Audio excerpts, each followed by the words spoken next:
ও আল্লাহর বান্দা, তুমি পীরের কাছে যাবা কেন? তোমার টার্গেট হলো আমি আল্লাহ চিনি না, পীরের মাধ্যমে আল্লাহর পথ চিনতে চাই।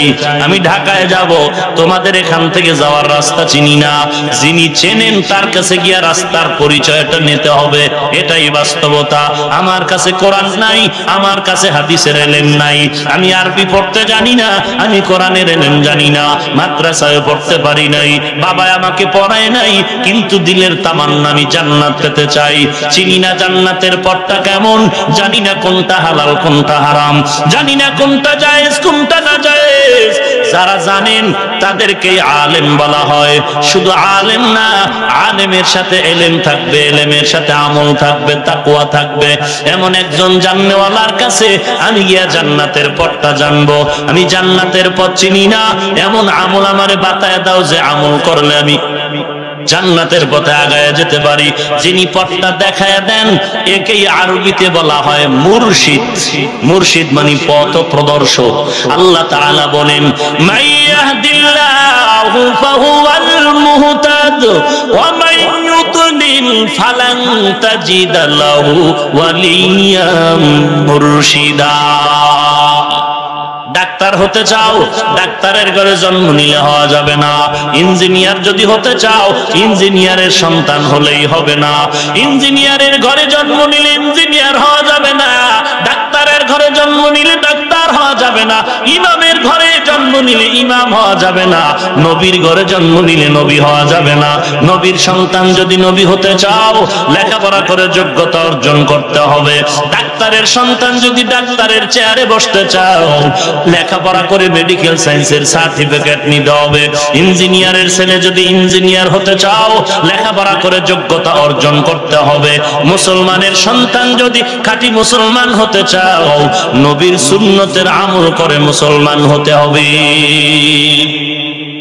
তুকু যাও সুন্নতে আহমদ কুজাবা মোহাম্মদ কাইবুয়াদ নিসবত রাকারে শয়তা মিকুনি নামত বলি গরওয়ালি লানু কাস্তারে বরওয়ালি। আল্লাহ পাক বলেন, নবী জানিয়ে আসছেন তা গ্রহণ করে নাও। আল্লাহর নবী বলেন, আমি দুটো জিনিস রেখে গেলাম, আঁকড়ায় ধর।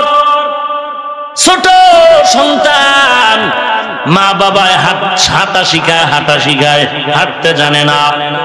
হাঁটার জন্য বাবায় পেছনে, মা সামনে বসা। হাতটা ধইরা বলে, দাঁড়াও দাঁড়াও দাঁড়াও।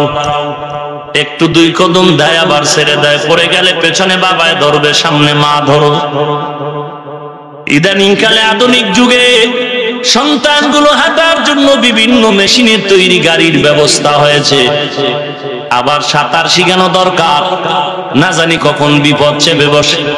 সাঁতার শিখানোর জন্য আমাদের গ্রাম অঞ্চলে দেখেছি ছোট ছোট পুষ্কুনি বা খালের পারে বাবায় চেষ্টা করে কলা গাছ কেটে দিয়ে, কলা গাছ ধরে ধরে বলতো, এটা ধরে রাখ, বাবায় পেছনে দাঁড়ানো, তুই পাও দিয়া বাড়ি দে।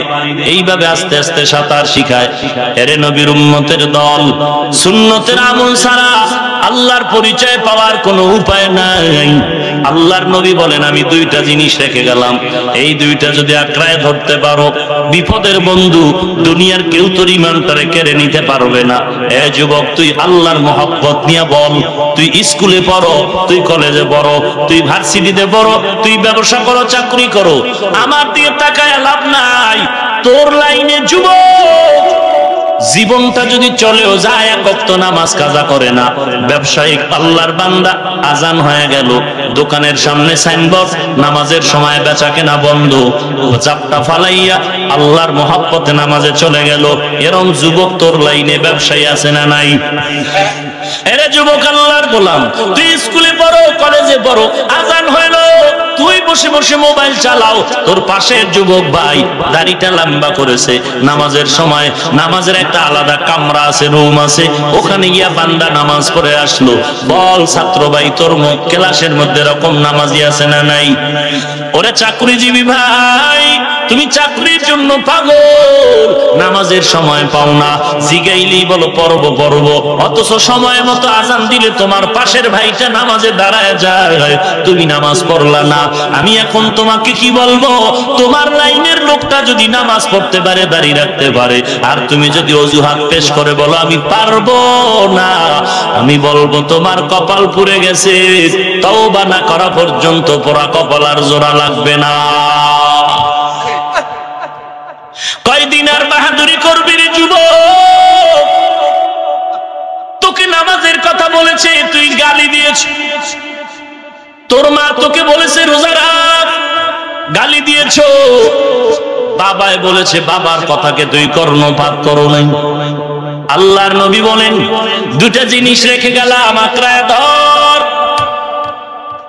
এক নম্বরে কোরআন, দুই নম্বরে রাসূলের সুন্নাত। কার সুন্নাত? আল্লাহ বলেন দুনিয়ার জমিনে নবী কি নিয়ে আসলেন? জবাব হলো নবী উত্তম আদর্শ নিয়ে আসলেন। কি আদর্শ? কথা বলেন না কেন? কষ্ট হচ্ছে? পিছে তাকাও কেন? খেলার টাইম যায়। আল্লাহ হেদায়েত দান করুন। আহা, এই প্রতিদিন তো তোরা মোবাইলে খবর টবর পাও যে অমুক জায়গায় অ্যাক্সিডেন্টে 13 জন যুবক নাই। পাও না? এমন একটা দিন আছে যে খবর পাও নাই? প্রতিদিন তোর খবর যে হবে না, তুই কিভাবে ভাবতেছ? মরণ থেকে যতই পালাও, মরণ তোমায় নিবে ঘিরি। যদিও সুদূর আকাশ পানে লুকাও, সেথায় লাগিয়ে সিঁড়ি। নদী পথে নৌকা চালাও মাঝি ভাই, বেলা ডোবার আগে আমি ওপার উঠতে চাই। ডুবে গেলে বেলারে আর উঠে না, ডুবে গেলে বেলারে আর উঠে না, ভেঙে গেলে মেলারে আর জমে না।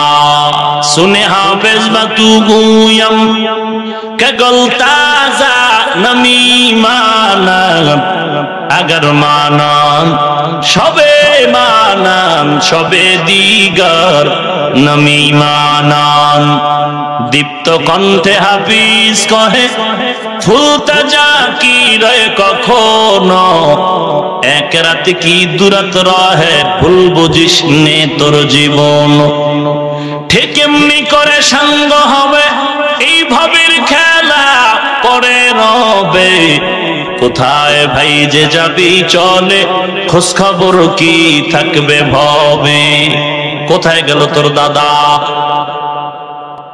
কোথায় গেল তোর বাবা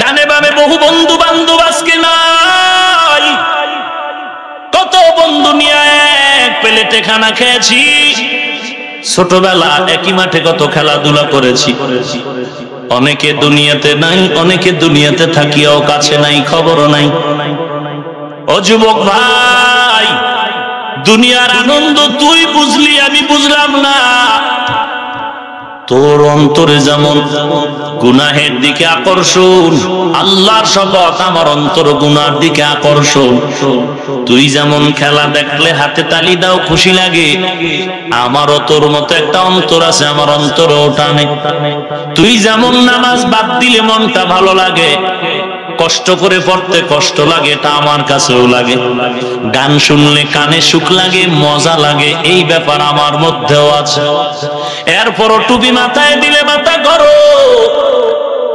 তোরও মাথা আছে মাথা আমারও আছে আমিও বুঝি মনে করিস না বোকার স্বর্গে পড়ে আছে এরে যুবক ভাই লম্বা জামা পরলে শরীর আটকায় যায় গরম লাগে ব্যাপারটা তুই বুঝো আমি বুঝি না এমন না আমিও বুঝি এরপরেও কেন দাড়ি ফালাই না টুপি ফালাই না লম্বা জামা ফালাই না একমাত্র কারণ মরণের সীমানা হাতে নাই আল্লাহর ওয়াদা নবীর ওয়াদা গুনাহ নিয়ে যদি কবরে যাও আল্লাহ পাকের ওয়াদা গুনাহগারের জন্য কবর হবে জাহান্নামের গর্ত ইন্নাল আবরারা লাফি নাঈম